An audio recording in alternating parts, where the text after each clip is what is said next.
அடியாத்தி எவ்வளவு கீரை வச்சிருக்காமா இந்த டுண்டு சாந்தி.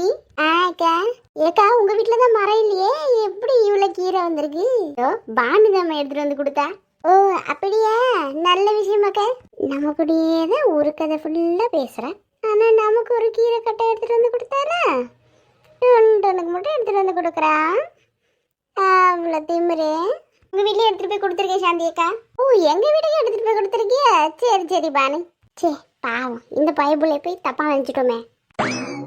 ஏக்கா விஷயம் தெரியுமா? விஷயம் தெரியுமா? என்ன விஷயம்? என்னாச்சு சின்ன பொண்ணு? 4 முடி 100 வீட்டுல நேத்து திருட்டு நடந்துருச்சாமே.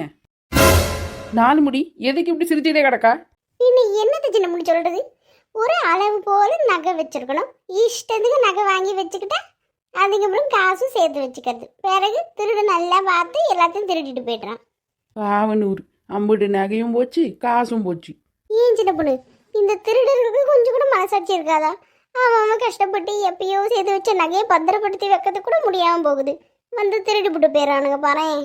ஆமாக்கா, பாவம் நம்ம தான் நகை வாங்கவும் முடியாம நகையை பாதுகாத்து வச்சுக்கவும் முடியாத அளவுக்கு கஷ்டப்பட்டுக்கிட்டு இருக்கோம்.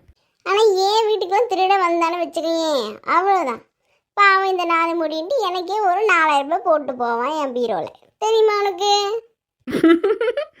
அது சரி. ஏன் 4 முடி உங்ககிட்ட நகை எதுவும் இல்லையா? என்கிட்ட கூட ஒரு நகை இருக்கு சின்ன பொண்ணு, அதை யாராலுமே வாங்க முடியாது, அந்த அளவுக்கு பெரிய நகை வச்சிருக்கேன். உங்க வீட்டுல யாரும் திருட முடியாது, ரொம்ப கஷ்டம். திருடி வீட்டுல எப்படி திருட வந்து திருட வாங்குறேன். சின்ன பொண்ணு சொல்லுங்க 4 முடி. எனக்கு திருடின்னு சொல்றேன், அப்படி என்ன நான் திருடிட்டேன்? எக்கா கோச்சிக்காதீங்க, சும்மா தான் சொன்னேன். சரி, யாரும் வாங்க முடியாத அளவுக்கு நகை வச்சிருக்கேன் நீங்களே, அது என்ன நகை? எக்கா கோச்சிக்காம சொல்லுங்க. சொல்றேன்.